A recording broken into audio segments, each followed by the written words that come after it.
All right, guys, let's get to our first topic. Right after the show ended yesterday, the Browns made a defensive coordinator hire. Mike Rutenberg is the new defensive coordinator for the Cleveland Browns. Bull, yesterday, Jason, you weren't here, but Bull was like, I'll be fine as long as I don't hire Rutenberg. And guess what? They hired Rutenberg. He said it's because he had no prior defensive coordinator candidacies. He had never been a DC. As a show, never called plays. we have to stop. That was his reason. He did admit he didn't know him. He was just saying, I prefer a guy with some previous experience. You dirty for this because you made him cut a short right after that. He sure did. He was like, short. He sure did. So, Rutenberg.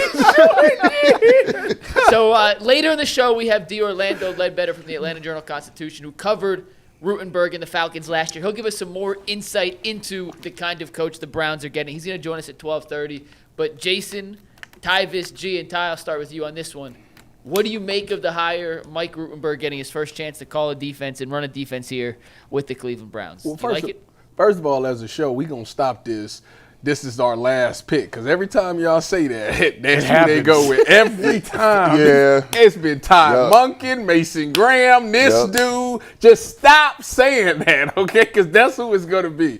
When I looked at, like, his background and where he came from and stuff like that, I realized – like, he was with Jacksonville when Gus Bradley was the head coach there, right? So I was like, oh, I know Gus Bradley's defense, right? Then I realized he was with Robert Saleh with the Jets. So I'm like, oh, he might know Robert Saleh's defense. So ironically, I was like, if that's the case, he's going to come here. If he's going to run that style of defense, then that's similar to what Joe Woods was running because Joe Woods also came from under Robert Saleh. So I'm like, I don't have a problem with it.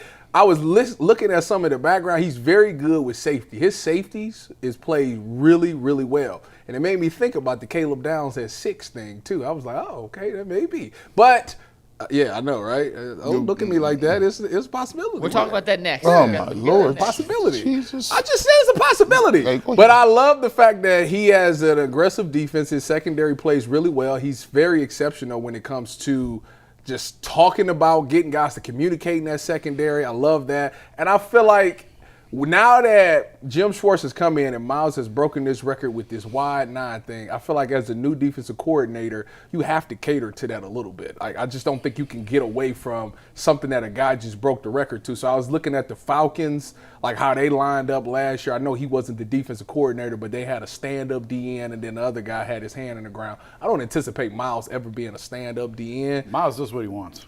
Yeah. Exactly, but I don't think that's really what he want to do. Like, I feel like he wants to be in the wide 9 and have that 2-way go. So I think it's going to look the same. I like to see what happens in the secondary, though, a little on the back end.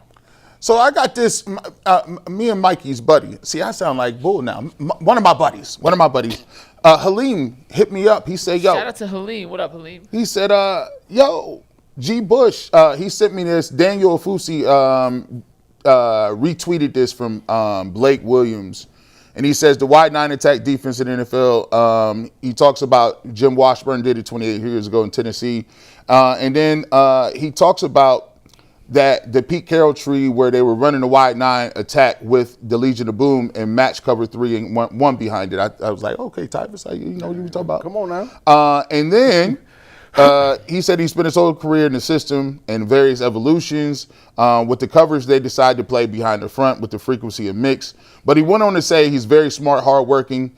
Players love him, and he's developed all-pro players at linebacker and defensive back at their position as their position coach during the where he's been. So to me, I like the fact that, you know, people are saying that they like the wrinkles that he was going to bring. You said they talked to him and they said, you know, they run a lot of the base fronts that Jim Schwartz runs, and they still continue to make that a staple, but they were excited with some of the wrinkles and ideas he thought to you know, kind of spruce it up a little bit.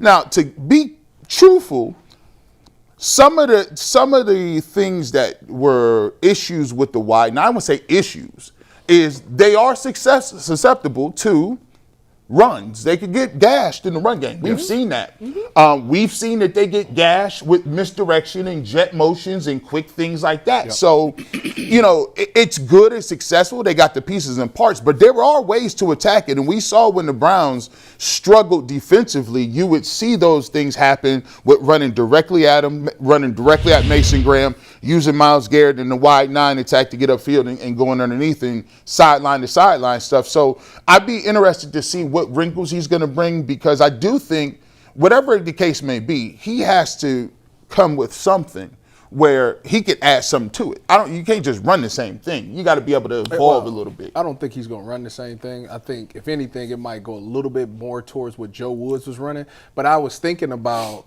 because Joe Woods' defense was only good for like half a year. It's like first half it was not good. Second half of every year, boom, they took off. So it has some success here. But I remember G. New requested a trade during that time because of the nickel spot. He was like, I don't really want to be in the run fit that much, blah, blah, blah, blah, blah.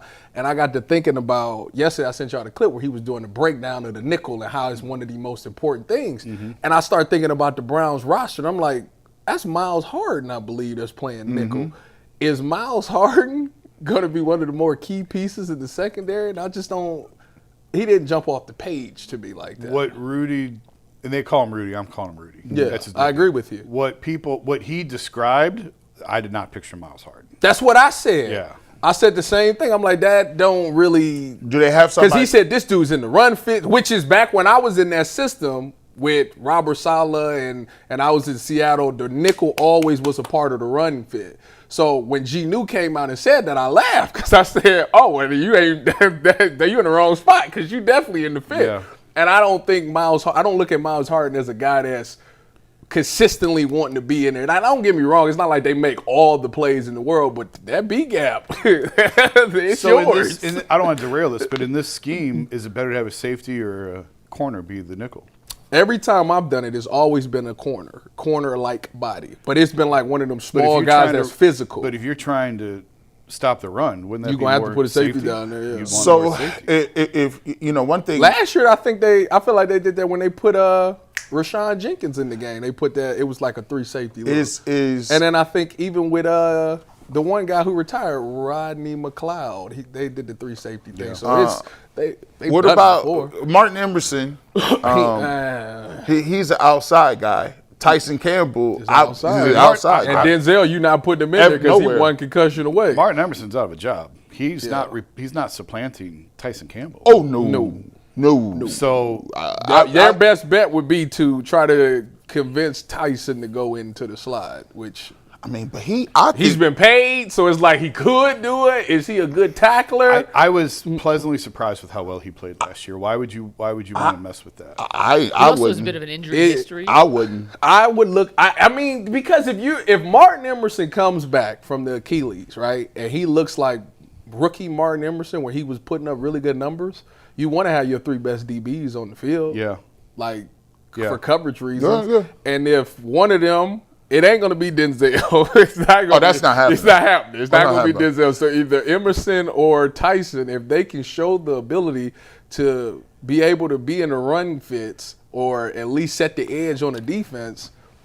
I'm with Jason, man. That Tyson Campbell, that trade, boy, like But he remember that first game we remember he played against Pittsburgh, right? I told you, I said that he looked good. He just got beat a couple of times, but I was like, I like his technique, and I feel like DK just got some good stuff off. Like DK's a good receiver. But after that season progressed and moved along, I really thought like, oh, this guy is real.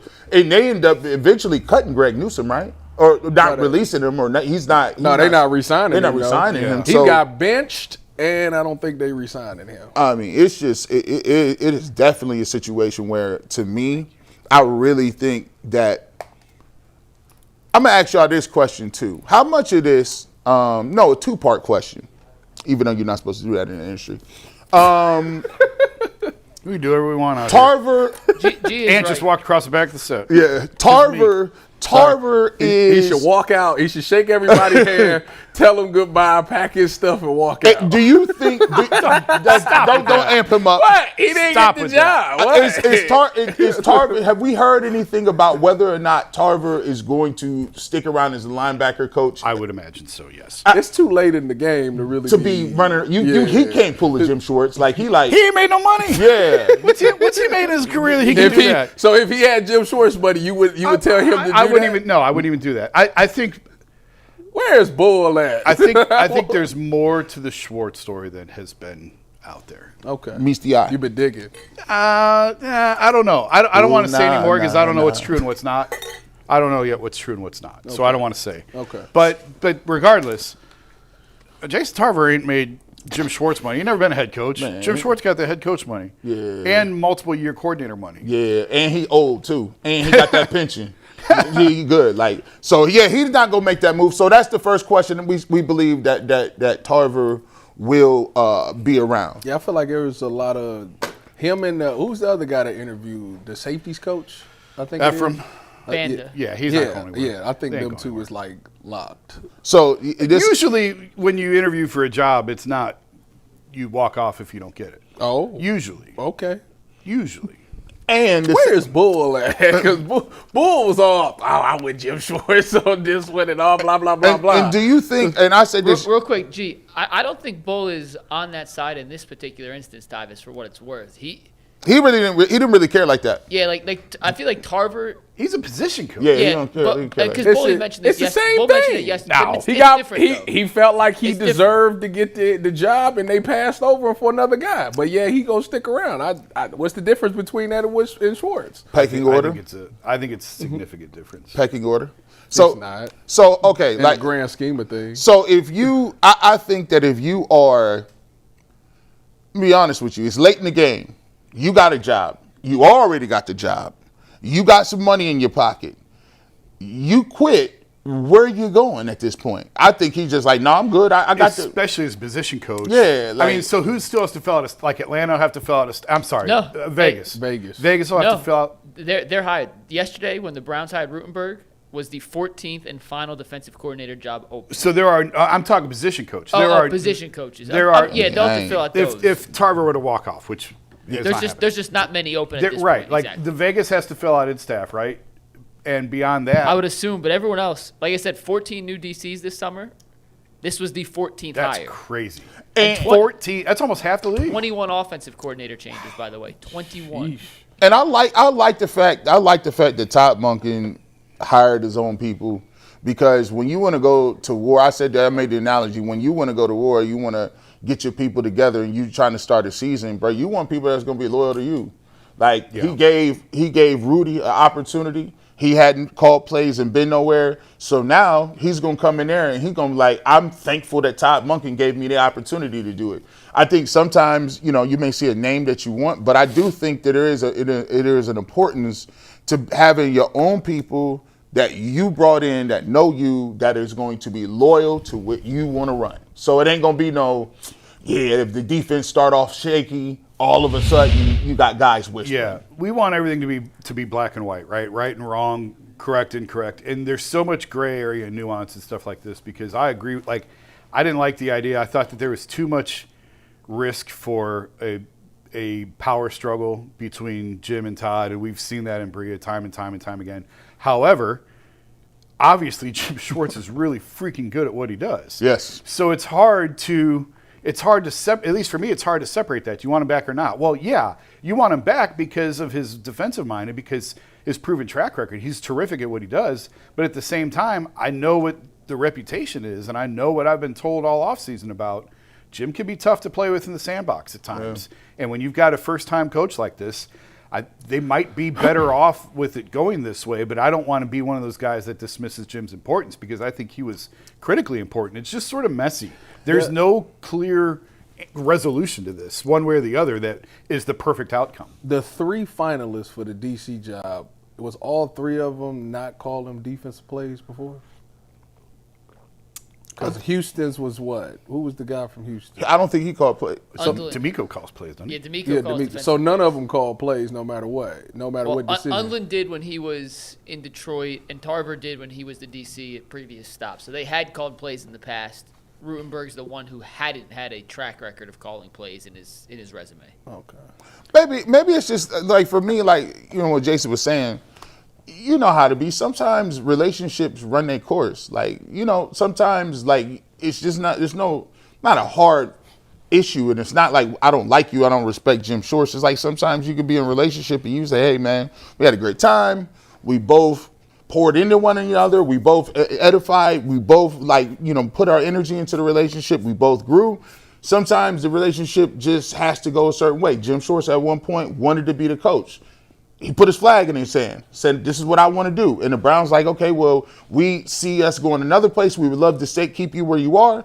And he's like, "No, that's not what I'm." And so sometimes, people grow, and Jim Schwartz is still a damn good defensive coordinator. Yeah, for sure. And that's not to be missed. But also, I can understand why Monken wants to start his own new fresh legacy and do it his way. I also think as good as Jim Schwartz was, I still think that this defense had room to grow because I agree. You believe in 23 when he first jumped on the scene and it was this historic defense and all that. We always talked about how on the away games it never traveled. Yeah. So that was the knock that year. Even last year, the knock was once Malik Collins went down, the run game fell to bed, which that's to be expected when you ain't got a top defensive tackle in there. But they also didn't get takeaways last year. That was another thing. So like if Rudy can come in here and have a good away defense and like maybe it don't have to be necessarily number one, but like if it fixed certain spots where they're getting takeaways now and they're on the away games, they can really play well as like they play at home. Like those are areas that needed to be improved. So like we're gonna miss Jim Schwartz because of what he started here, but hopefully Rudy can bring an extra element, put another thing in their bag to make this defense a little bit better. This is a great job. It's a very good job that he's walking into, and there's a lot of pressure on him because the bar has been set. And if it goes down, he's the one catching the blame. He's gonna catch them strays.